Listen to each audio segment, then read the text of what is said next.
चुड़ैल सास की नवरात्रि। नवरात्रि का दिन था। मंदिर में दुर्गा माँ की पूजा के लिए तैयारियां चल रही थी। तो वहीं मंदिर से कुछ दूरी पर चुड़ैल आरती और चुड़ैल पूजा टकटकी लगाए मंदिर की तरफ देख रही थी। अरे बहू देखना, आज नवरात्रि है। हाँ माँ जी, देख रही हूँ, सभी तरफ कितना खुशी का माहौल है। मैं भी दुर्गा माँ की पूजा करना चाहती हूँ, लेकिन हम कर तो नहीं सकते। काश दुर्गा माँ हम भूत प्रेतों को भी मंदिर में आने की सिद्धि दे देती। ऐसा भी हो सकता है, अगर हम दुर्गा माँ से सच्चे दिल से मांगे तो क्या नहीं हो सकता। शायद आप ठीक कहती हो सासू माँ। अगर हमारे साथ नवरात्रि के एक दिन पहले वो हादसा ना हुआ होता तो आज हम बिना किसी रुकावट के पूजा कर रहे होते। विमला नगर में सास आरती और बहू पूजा दोनों एक छोटी सी झोपड़ी में रहती थी। वो दोनों बहुत गरीब थीं। अरे बहू, कुछ दिनों बाद तो नवरात्रि है। अगर हमारे खाने को ना हो तो चलेगा, मगर अगर माँ को भोग नहीं लगाया तो दुर्गा माँ नाराज हो जाएंगी। हाँ, बिल्कुल भी फिक्र मत कीजिए माँ जी, हम दुर्गा माँ को जरूर भोग लगाएंगे। पर कैसे? अरे जब से मेरे बेटे का देहांत हुआ है, ऐसा लगता है मानो मेरे हाथ कट गए हों। दुर्गा माँ हमें जरूर कमाने का कोई जरिया दिखा ही देंगी, आप परेशान मत होइए माँ जी। आरती और पूजा ये बातें कर ही रही थी कि तभी पूजा अपने घर की खिड़की से बाहर देखती है और उसे बहुत ही सुंदर गेंदे के फूल का एक बगीचा दिखाई देता है। दिखा दिया हमें, दुर्गा माँ ने दिखा दिया माँ। अरे क्या दिखा दिया, किसकी बात कर रही है तू? सासू माँ, दुर्गा माँ ने हमें हमारे कमाने का जरिया दिखा दिया। अरे पर क्या? माँ, कैसा रहेगा अगर हम दोनों गेंदे के फूलों की माला बनाकर मंदिर के बाहर बेचे? तो इससे हमारी कमाई भी हो जाएगी और नवरात्रि के दिन हम दुर्गा माँ को भोग भी लगा देंगे। बहू, कह तो तू कुछ कुछ ठीक ही रही है, शायद हम ऐसा कर सकते हैं। फिर क्या था, आरती और पूजा गेंदे के फूल के बाग में जाती हैं और वहाँ से फूल तोड़कर माला बना देती हैं। माँ, मुझे लगता है कि आज के लिए इतनी मालाएं काफी रहेंगी। हाँ, शायद इतना काफी है। चलिए अब इन्हें बेचने चलते हैं। पूजा और आरती मालाएं लेकर मंदिर पहुंच जाती हैं और वहीं मंदिर की सीढ़ियों पर बैठकर माला बेचने लगती हैं। अरे बहन, ये माला कैसे दी है? 10 रुपए की एक है। वाह, खुशबू तो बहुत ही अच्छी आ रही है। मुझे 3 मालाएं देना। देती हूँ, दोबारा जरूर आना। आरती और पूजा की मंदिर के बाहर अच्छी बिक्री हो रही थी। शाम होते होते उनकी सारी मालाएं भी खत्म हो गई थी। देखा मेरी सासू माँ, मैंने कहा था ना कि दुर्गा माँ हमारी मदद जरूर करेंगी। अब तो नवरात्रि पर हम अपनी मैया को अच्छे से अच्छा भोग लगाएंगे। हाँ बिल्कुल, मेरी समझदार बहू। इसी तरह रोज आरती और पूजा गेंदे के फूलों की माला बनाती और बेच देती। उनके दिन भी अब बदलने लगे थे। नवरात्रि के एक दिन पहले आरती और पूजा माला बनाकर बेचने के लिए ला रही थी। माँ, आज तो हमने बाकी दिनों के मुकाबले दोगुनी मालाएं बनाई हैं। हाँ, क्योंकि कल ही तो नवरात्रि है। आज तो हमारी मालाएं, हो सकता है ये भी कम पड़ जाएं। वो दोनों बातें करती हुई चल ही रही थी कि तभी उनकी टक्कर एक ट्रक से हो गई और आरती और पूजा वही खत्म हो गई। हमारे साथ जो कुछ भी हुआ सब हमारी लापरवाही का ही नतीजा था। नहीं माँ, जो किस्मत में लिखा था वो हो गया। शायद हमारी किस्मत में इस बार दुर्गा माँ की नवरात्रि पूजा थी ही नहीं। ऐसा नहीं है बहू, तूने ठीक कहा कि जो किस्मत में लिखा था वो हो गया, मगर अगर हमारी किस्मत में ये नवरात्रि पूजा नहीं होती तो अब तक हम मुक्त हो गए होते। मतलब ये कि अगर हम आज यहाँ पर हैं, चाहे फिर हम किसी भी रूप में हों, तो इसका मतलब है कि कोई तो काम है जो अधूरा है और जब तक वो पूरा नहीं होगा हमें मुक्ति नहीं मिलेगी। मैं समझ गई माँ, आप जो कुछ भी कहना चाहती हो मैं अच्छे से समझ गई। चलिए हम दुर्गा माँ को खुश करने की कोशिश करते हैं। आज तो नवरात्रि का पहला ही दिन है, हो सकता है कि हमें आखिरी नवरात्रि तक मंदिर में प्रवेश करने की अनुमति मिल जाए और हम अपनी अंतिम इच्छा पूरी कर सके। जरूर, क्यों नहीं। आरती और पूजा दोनों मंदिर के पास वाले जंगल में अपनी तपस्या शुरू कर देती हैं। अब नवरात्रि का 9वां दिन था। मंदिर में पूजा की तैयारियां जोरों शोरों से चल रही थी। आरती और पूजा अपनी तपस्या में ही लगी हुई थी कि तभी वहां पर एक तांत्रिक आता है। सुनो, मैं तुम दोनों चुड़ैलों से ही कह रहा हूँ। आरती और पूजा उस तांत्रिक की बात नहीं सुनती और अपनी तपस्या को जारी रखती है। तुम मेरी बात का कोई जवाब क्यों नहीं दे रही हो? तांत्रिक अपनी पोटली से भभूत निकालता है और उन दोनों चुड़ैलों पर डाल देता है। भभूत जैसे ही चुड़ैलों के शरीर को छूती है वो दोनों ही जमीन पर गिर जाती हैं। किसने किया ये? किसने हमारी तपस्या को भंग किया? जिसने भी किया है मैं उसे नहीं छोड़ूंगी। मैंने किया है ये। तुम दोनों कौन हो और यहाँ मंदिर के पीछे इस पवित्र जंगल में क्या कर रही हो? हमें माफ करना तांत्रिक बाबा, हम चुड़ैल हैं। वो तो मुझे दिख भी रहा है कि तुम दोनों चुड़ैल हो, लेकिन तुम यहाँ क्या करने आई हो? चली जाओ दोनों यहाँ से, वरना। देख तांत्रिक, तू गलत समझ रहा है। हम यहाँ किसी को कोई नुकसान पहुँचाने नहीं आए। हाँ माँ सही कह रही है। तो फिर क्यों आई हो? वो हम। पूजा तांत्रिक को अपने साथ घटी पूरी दुर्घटना के बारे में बता देती है। और हमारी अंतिम इच्छा तो बस ये है कि हम दुर्गा माँ की पूजा में शामिल हों, और इससे ज्यादा हमें किसी से कुछ भी नहीं चाहिए। जब हमारी अंतिम इच्छा पूरी हो जाएगी तो हम खुद ही यहाँ से चले जाएंगे। मैं तुम दोनों की बात समझ गया। तुम दोनों माँ दुर्गा की पूजा करना चाहती हो, लेकिन क्योंकि तुम बुरी ताकतें हो तो तुम मंदिर में प्रवेश नहीं कर सकती हो ना, इसलिए तुम ये तपस्या कर रही थी। हाँ, लेकिन हमें नहीं लगता कि हमें कोई सिद्धि प्राप्त हुई भी है। शायद नवरात्रि पूजा हमारी किस्मत में है ही नहीं। ऐसा नहीं है, शायद दुर्गा माँ ने मुझे यहाँ तुम दोनों के लिए ही भेजा है। तुम चाहो तो तुम पूजा कर सकती हो। सच? हाँ बिल्कुल, लेकिन वादा करो कि पूजा में तुम किसी भी इंसान को कोई नुकसान नहीं पहुंचाओगी, और पूजा के बाद यहाँ से बहुत दूर चली जाओगी। हम वादा करते हैं, हम ऐसा कुछ भी नहीं करेंगे, और पूजा के बाद तुरंत हम यहाँ से बहुत दूर चले जाएंगे। तो लो, जी लो ये आखिरी पल। तांत्रिक बाबा गंगा का पवित्र जल चुड़ैलों पर छिड़क देते हैं। जल डालते ही वो दोनों चमकने लगती हैं और अपने इंसानी रूप में आ जाती हैं। माँ, हम फिर से इंसान बन गए। हाँ बहू। अब जल्दी जाओ, पूजा शुरू होने ही वाली है। दोनों चुड़ैलें अब मंदिर में प्रवेश कर जाती हैं। वो दोनों खुशी खुशी पूजा करती हैं और दुर्गा माँ को भोग भी लगाती हैं। पूजा खत्म होने के बाद वो दोनों वापस जंगल में आ जाती हैं। अब तो तुम्हारी अंतिम इच्छा पूरी हो गई ना? बिल्कुल, अब हमें और कुछ नहीं चाहिए। आपका बहुत बहुत शुक्रिया बाबा, अब आप हमें मुक्त कर दीजिए। अब हम इस दुनिया में और नहीं रहना चाहते। तांत्रिक दोनों चुड़ैलों पर एक मंत्र पढ़कर फूंकता है और अचानक मंत्र फूंकते ही वो दोनों गायब हो जाती हैं।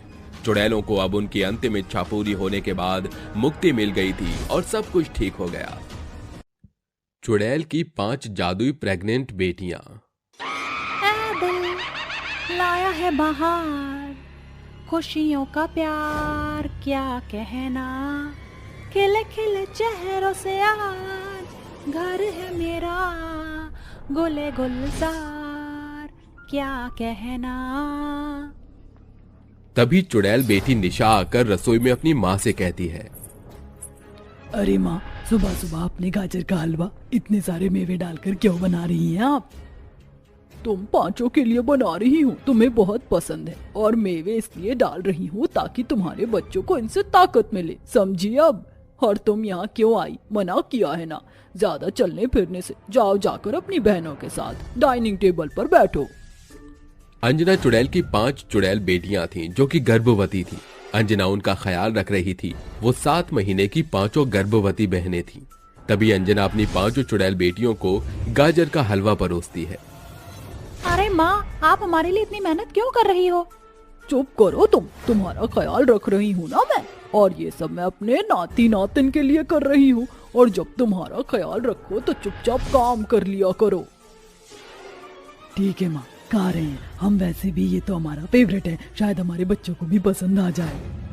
हाँ माँ, आपके हाथ का बनाया हुआ गाजर का हलवा वैसे भी हमारा बहुत फेवरेट है। चलो गर्मा गर्म खाते हैं, माँ ने खोया भी बहुत डाला है। तभी चुड़ैल की 5 बेटियां गाजर का हलवा खाती हैं और अपनी माँ के बनाए गाजर हलवे की तारीफ करती हैं। अरे बड़ी जल्दी खा लिया, थोड़ा सा और खा लो, बहुत सारा बनाया मैंने। इसके बाद दवाई खा लेना और टहलना, पर धीरे धीरे। वैसे भी जिसे तुम्हारी फिक्र करनी चाहिए थी उसे तो तुम्हारी कोई फिक्र ही नहीं। कम से कम माँ तुम्हारा ख्याल रख रही है। तो रखवा लो। जब ही तो तुम पांचों का ये हाल है। तुम्हें पता है तुम्हें ऐसी हालत में देखकर मेरे दिल पर क्या बीतती है। अरे माँ, नाराज क्यों होती हो? सॉरी ना, हम आपकी सारी बात सुनेंगे, वो भी चुपचाप, है ना बहनों? हाँ माँ, हम आपकी सारी बात सुनेंगे।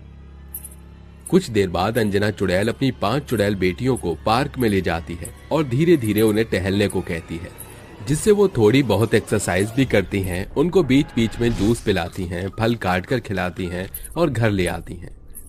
अब तुम पांचों यहाँ पर रहो और उठना मत। कुछ भी चाहिए होगा तो मैं आकर तुम्हें दे दूंगी। अभी फल सब्जियाँ तुम्हारे लिए खत्म हो गई, मैं बाजार से लेकर आती हूँ। ठीक है माँ, आप निश्चिंत रहिए, मैं अपनी बहनों का ख्याल रखूंगी। ऐसा कहकर चुड़ैल अंजना रूप बदलकर बाजार से अपनी बेटियों के लिए फल फ्रूट्स जूस लेने चली जाती हैं। तभी राधिका को पानी चाहिए था तो वो कहती है, अरे मुझे पानी चाहिए और माँ ने तो मुझे उठने से मना किया है। मनीषा उठा सकती है पर वो भी तो गर्भवती है ना। राधिका अपने पेट पर हाथ रखकर यह बात कहती है कि उसके पेट पर एक रोशनी होती है और जादू से एक पानी का गिलास इसकी ओर आ जाता है। अरे लगता है मेरे बच्चे ने मुझे पानी का गिलास दे दिया। थैंक यू बच्चा।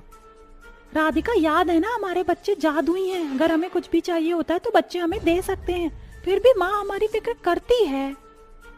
यार, माँ का हमारी चिंता करना जायज है। तुम जानती हो ना हमारे पतियों ने हमारे साथ क्या किया है।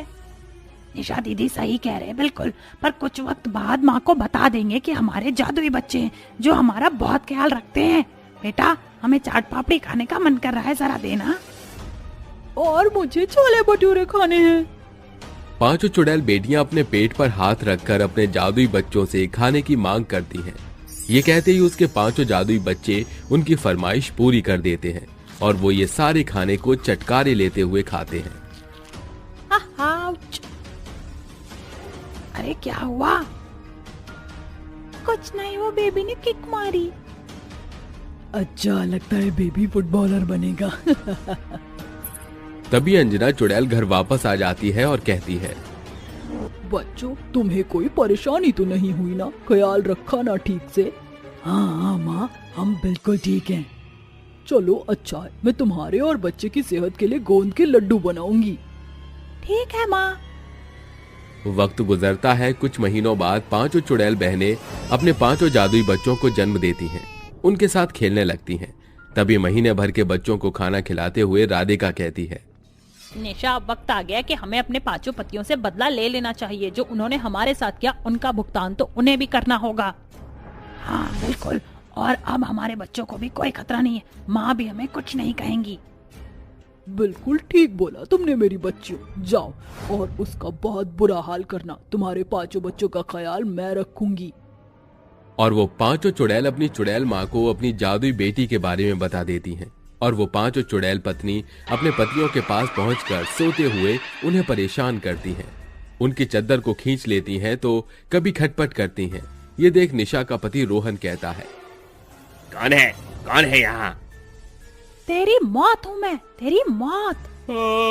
बचाओ, कोई बचाओ। ऐसा कहकर रोहन अपने भाई के रूम में पहुंचकर सो जाता है, जहां 4 चुड़ैल बहनों ने उनकी नाक में दम कर रखा था। वो उन्हें भी सताती परेशान करती हैं, मारती हैं। उनके रूम की सारी चीजें उड़ने लगती हैं। कमरे की लाइट जलने बुझने लगती है। सभी 5 भाई डरकर कहते हैं, अरे भाई रोहन भाई, मोहित, यार ये सब क्या हो रहा है? हमारे साथ अजीब अजीब हरकतें क्यों हो रही हैं? कोई तो है जो हमें परेशान कर रहा है। और शिवा भाई, मेरे साथ भी यही हो रहा है। भाई हमें बचा लो। जब तुमने किसी को जीते जी नहीं छोड़ा तो हम क्यों तुम्हें बख्शें? अब तुम्हें क्यों डर लग रहा है? ये कौन है जो हमसे ऐसी बातें कर रहा है? हमने किसी के साथ ऐसा कुछ नहीं किया। और कौन हो तुम जो हमें परेशान कर रही हो? तुम्हारी पत्नी हूँ मैं। मार दिया था ना तुमने हमें। तुम 5 भाई से हम 5 बहनें बदला लेने आए हैं। तुमने हमारे बच्चे का भी ख्याल नहीं रखा और हमें मार डाला। नहीं, ऐसा कुछ भी नहीं है। अगर नहीं है तो मैं याद दिला देती हूँ। वो दिन याद है जब तुम्हें हमारी चुड़ैल माँ के बारे में अचानक से पता चल गया था?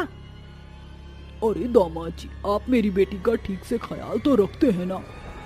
हाँ मम्मी जी, आप निश्चिंत रहिए। मैं आपकी बेटी का अच्छे से ख्याल रखता हूँ। मैं नहीं बल्कि मेरे चारों भाई भी आपकी चारों बेटियों का अच्छे से ख्याल रखते हैं। हाँ मम्मी, रोहन जी बिल्कुल ठीक कह रहे हैं। इस तरह एक हफ्ते तक अंजना की पांचों बेटियां अपने पति के साथ उसके पास ही रहती हैं। पर एक दिन अचानक से अंजना चुड़ैल रूप में रोहन के सामने आ जाती है और रोहन अपने चारों भाइयों को जाकर उसकी असलियत बता देता है और कहता है,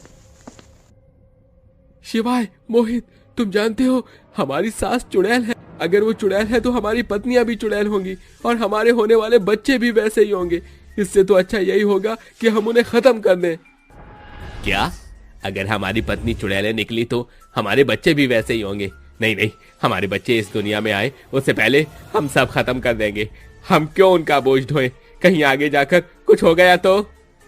अरे कल सुबह तक सब बताना अपनी पत्नी के बारे में। ये कहते ही पांचों अपनी पत्नियों के खाने में जहर मिलाकर उन्हें खिला देते हैं। तभी पांचों अपना गला पकड़कर जहर उगलती हैं। ये क्या हो रहा है? मोनिका, मनीषा, राधिका, ये तुम लोगों ने हमें क्या खिलाया है? वही जिसके तुम काबिल हो। तुम्हारी माँ चुड़ैल है और तुम पांचों भी चुड़ैल होंगी और हमारे बच्चे भी तुम्हारे जैसे ही होंगे। इसलिए हम पांचों भाइयों ने तुम पांचों को खाने में मिलाकर जहर खिला दिया। तुमने हमारे बच्चों के साथ ठीक नहीं किया।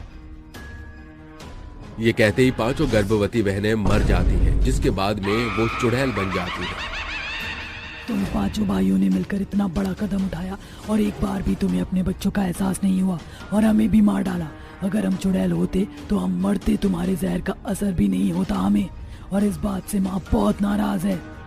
अरे बड़ी गलती हो गई, हमें माफ कर दो, वापस आ जाओ। हाँ, हमें माफ कर दो तुम पांचों। हम पांचों तुम्हें कभी माफ नहीं करेंगी। इस तरह पांचों पतियों को अपनी गलती का एहसास होता है और पांचों चुड़ैल बहनें अपनी माँ और जादुई बच्चों के साथ अपनी दुनिया में खुशी खुशी रहती हैं। सुमन के 4 बच्चे थे, वरुण, पाखी, राजू, मीनू, जो कि 5 साल की उम्र तक के थे। साथ ही सुमन 9 महीने की गर्भवती थी। वहीं दूसरी ओर पति को जुआ खेलने और शराब पीने की लत थी। इसी वजह से वो न तो अपने बच्चे पर ध्यान देता था, न अपनी गर्भवती पत्नी पर, उल्टा उन पर और जुल्म करता था। यकीन नहीं होता तो आप खुद देखिए। सुमन अपने चारों बच्चों को खाना खिला रही थी कि नशे में उसका पति विनोद आ जाता है। आज फिर जीने की तमन्ना है, आज फिर मरने का इरादा है। ये तो आज फिर से पी कर आ गए। कब अकल आएगी इन्हें? बच्चों, तुम्हें और दाल चावल खाना है तो बता दो, और दूंगी मैं। नहीं नहीं माँ, लेकिन मुझे थोड़े से चावल झुमरू के लिए चाहिए। ठीक है, मैं देती हूँ। क्या देगी तू? फ्री के पैसे और खाना आ रहा है जो तू कुत्ते को खिलाएगी? अरे कोई जरूरत नहीं है उस कुत्ते को खिलाने की। गली का कुत्ता है तो कचरे में ही मुंह मार कर खाएगा। माँ, पापा क्या बोल रहे हैं? बेटा, तुम इनकी बात मत सुनो। विनोद, ये तुम पीना कब बंद करोगे? अरे जरा अपने बच्चों पर भी ध्यान दो। जब देखो नशे में ही धुत रहते हो। तेरी हिम्मत कैसे हुई मुझसे इस तरह बात करने की? पीऊंगा मैं। बोल, तू क्या करेगी? और क्यों क्यों देखूं मैं तेरे बच्चों को? हाँ, ये मेरे बच्चे नहीं है। चल पैसे निकाल, पैसे दे मुझे।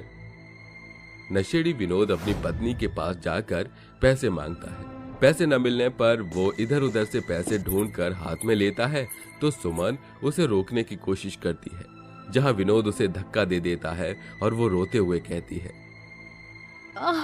मेरा बच्चा। विनोद, पैसों को छोड़ दो, इससे पहले बच्चों का खाना आएगा। तुम्हें तो बस नशे में और जुआ खेलने में पैसे लगाने। अरे जरा खुद को देखो, ठीक से खड़े भी नहीं हो पाते। तुझको जो कहना है वो बड़बड़ाती रहे। मैं तो जाऊंगा और दारू पीऊंगा। नहीं, मैं आपको कहीं नहीं जाने दूंगी। मेरे रास्ते आएगी तो बहुत बुरा होगा। हट जा मेरे रास्ते से। नशे में धुत विनोद एक बार फिर सुमन को धक्का देकर गिराकर चला जाता है, जिसमें उसे लेबर पेन शुरू हो जाता है। चारों बच्चे अपनी माँ के लिए परेशान होते हैं। बड़ा बेटा और बेटी कहते हैं, माँ ठीक तो हो? आपके तो लगता है बहुत दर्द हो रहा है। अब हम क्या करें? माँ, मैं क्या करूं? आंटी को बुलाकर लाऊं क्या? मुझे बहुत दर्द हो रहा है। लगता है तुम्हारा छोटा भाई अब बहन आने वाली है। जाओ, किसी को बुलाकर लाओ। जाओ बच्चों, जल्दी जाओ। माँ फिक्र मत करो, हम जल्दी से काजल आंटी को लेकर आते हैं। आप फिक्र मत कीजिए। माँ, वरुण भैया। दोनों भाई बहन पड़ोसन को लेने जाते हैं। वहीं दूसरी ओर झुमरू, राजू, मीनू सुमन को ऐसी हालत में देखकर परेशान थे। दर्द में सुमन एक छोटे से बच्चे को जन्म देकर इस दुनिया से चल बसती है। इतने में पाखी, वरुण अपनी पड़ोसन काजल को ले आते हैं। सबसे पहले काजल बच्चे को लेकर एक कपड़े में लपेट देती है और कहती है, अरे क्या हुआ सुमन? सुमन, तू कुछ बोल क्यों नहीं रही? हे भगवान, ये तूने इन बच्चों के साथ कैसा अनर्थ कर दिया। एक बच्चा जो हुआ उससे तुमने माँ का प्यार छीन लिया और ये चारों बच्चे अपनी माँ को फिर कभी नहीं देख पाएंगे। अब इन 5 बच्चों का क्या होगा? बाप तो वैसे ही नशेड़ी है। काकी, माँ कुछ बोल क्यों नहीं रही? बोलो ना काकी। काकी बताओ ना, माँ कुछ कह क्यों नहीं रही है? बेटा, तुम्हारी माँ अब इस दुनिया में नहीं रही, भगवान जी के पास चली गई है। अब तुम 5 बच्चों को ही एक दूसरे की हिम्मत बननी पड़ेगी। उस छोटे से बच्चे को काजल कटोरी का दूध पिलाकर चली जाती है। 1 हफ्ता दिन बीत जाता है, जहां उस नशेड़ी को यह भी होश नहीं होता कि उसका एक छोटा बेटा भी है, और पता भी चल जाता है तो वो अपने किसी भी बच्चों पर ध्यान नहीं देता। एक बार पाखी अपने पिता से कहती है, पापा मुझे भूख लग रही है, और वरुण, मीनू, राजू को भी और छोटे बाबू को भी कुछ खाने को दो ना। खाना बना दो पापा। अरे क्या है, क्यों मेरे कान पर किटर किटर कर रही है? मैं क्यों बनाऊं खाना? तेरा नौकर लग रहा हूं, चल हट यहां से। तेरी माँ मेरी छाती पर सारी औलाद छोड़कर चली गई क्या? इस तरह वो बच्चों को हमेशा डांटता था। भूख के मारे अगले दिन बच्चे कचरे में से ढूंढ कर खाना खाते हैं, और जब उन्हें 2 दिन बाद फिर खाना नहीं मिलता तो वो अपने पिता से कहते हैं, जहां विनोद अपने बच्चों को मारता पीटता है। ये सारी दशा देखकर सुमन का दिल पिघल जाता है और वो चुड़ैल बनकर वापस लौटती है। अपने छोटे बच्चे को भूख से व्याकुल देखकर सुमन उठाने की कोशिश करती है, मगर वो बच्चा उसके हाथ में नहीं आता। हे भगवान, ये क्या हो रहा है? मैं अपने बच्चों को गोद में क्यों नहीं ले पा रही? इसे भूख लग रही है, दूध पिला देती हूँ। तभी चुड़ैल अपने जादू से बच्चों के सामने दूध की बोतल और अच्छा सा खाने का इंतजाम कर देती है। वहीं झुमरू चुड़ैल को देख रहा था। तभी चुड़ैल झुमरू को इशारा करती है तो दूध की बोतल लेकर झुमरू उसके छोटे बच्चे को पिलाता है। भैया वो देखो, झुमरू छोटे बाबू को दूध पिला रहा है। अरे हाँ। तभी मीनू अपने छोटे भाई को गोद में ले लेती है और बच्चे झुमरू को भी खाना देते हैं। सबको खाना खाता हुआ देख रोते हुए चुड़ैल माँ कहती है, भगवान का लाख लाख शुक्र है, कम से कम मेरे बच्चे मेरे जादू से खाना तो खा पाए। कितनी बदनसीबा भागन माँ हूँ मैं। अपने बच्चों को छू नहीं सकती, उन्हें गोद में उठा नहीं सकती, सिर्फ देख सकती हूँ। झुमरू, इधर आओ। उसकी आवाज सुनकर झुमरू उसके पास जाता है। झुमरू बेटा, जब भी मेरी जरूरत हो तो मुझे बुला लेना। कम से कम तू तो मुझे देख पा रहा है। अरे झुमरू, तू वहाँ क्या कर रहा है और चिल्ला क्यों रहा है? चल इधर आ। जा झुमरू। इस तरह चुड़ैल माँ अपने 5 मासूम बच्चों का ख्याल रखती है। एक दिन राजू की चप्पल टूट जाती है और वो कहता है, पाखी दीदी, मेरी चप्पल टूट गई है, मुझे नई चप्पल चाहिए। कौन लाएगा? पापा तो हमें कुछ नहीं देते। हाँ भाई, ये तो है। ऐसा कर, तुम मेरी चप्पल पहन लेना। भैया मेरी फ्रॉक फट गई है, मुझे नई फ्रॉक चाहिए। अब मैं कहाँ से लाऊं? हमारे पास तो पैसे ही नहीं है। खाना भी हमें किस्मत से मिल रहा है, कुछ दिनों से कहाँ से आ रहा है पता नहीं चलता। हो सकता है भैया भगवान जी हमें खाना दे रहे हो, क्योंकि माँ तो भगवान जी के पास गई है। हाँ मेरे बच्चों, मैं ही तुम्हें खाना दे रही हूँ, नई चप्पल नए कपड़े भी दूंगी तुम सबको। ऐसा कहकर चुड़ैल माँ जादू से अपने बच्चों के लिए चप्पल, जूते, नए कपड़े और खाना रख देती है। ये देखकर बच्चे हैरान हो जाते हैं। अरे ये सब फिर से कैसे आ गया? कौन लाया? कहीं भगवान जी तो नहीं कर रहे? तभी झुमरू चिल्लाकर सुमन की तस्वीर बच्चों के सामने ले आता है, जिससे वरुण कहता है, लगता है झुमरू ये कहना चाहता है कि ये सब माँ कर रही है। इसका मतलब माँ हमारे आसपास है। माँ आप हमारे पास हो इतने दिन से और हमें पता भी नहीं चला। हाँ बच्चों, मैं तुम्हारे पास हूँ। हे भगवान, कम से कम मेरे बच्चों तक मेरी आवाज तो पहुँचा दो। बच्चों, तुम्हें मेरी आवाज आ रही है? हाँ माँ, पर हम आपको देख क्यों नहीं पा रहे? मैं अब इस दुनिया में नहीं हूँ, इसलिए तुम मुझे नहीं देख सकते। लेकिन अगर तुम्हें कुछ भी चाहिए होगा तो मुझे बताना। ठीक है माँ। इस तरह बच्चे अपनी माँ को अपने पास देखकर बेहद खुश हो जाते हैं। वो अपने बच्चों से दूर होकर भी पास थी। उसके बच्चे उससे जो भी मांगते वो अपने बच्चों की हर ख्वाहिश को पूरा करती। वहीं दूसरी ओर विनोद हर वक्त नशे में चूर रहता है। उसे बच्चों की फिक्र नहीं होती। खाने को देखकर खाना खाकर सो जाया करता था और कुछ दिनों में वो भी चल बसता है। ऐसे में ये खबर सुमन की बहन तान्या को मिलती है और उन बच्चों को वो अपने सीने से लगाकर कहती है, हे भगवान, मेरी बहन और जीजा जी इस दुनिया से चले गए। अब ये पांचों बच्चे कैसे रहेंगे? मौसी, आप तो हमें छोड़कर नहीं जाओगे ना? नहीं बच्चों, मैं तुम्हारे साथ रहूंगी। अब से फिक्र करने की तुम्हें कोई जरूरत नहीं है। लाओ मुन्ना को मुझे दे दो। मेरी बहन आ गई मेरे बच्चों को देखने, तो अब मेरी यहाँ क्या जरूरत है? अब मुझे चलना चाहिए। ऐसा कहकर वो पहली और आखिरी बार अपने बच्चों और बहन के सामने आती है और बाय करके हमेशा के लिए चली जाती है। इसके बाद बच्चों की परवरिश तान्या करती है।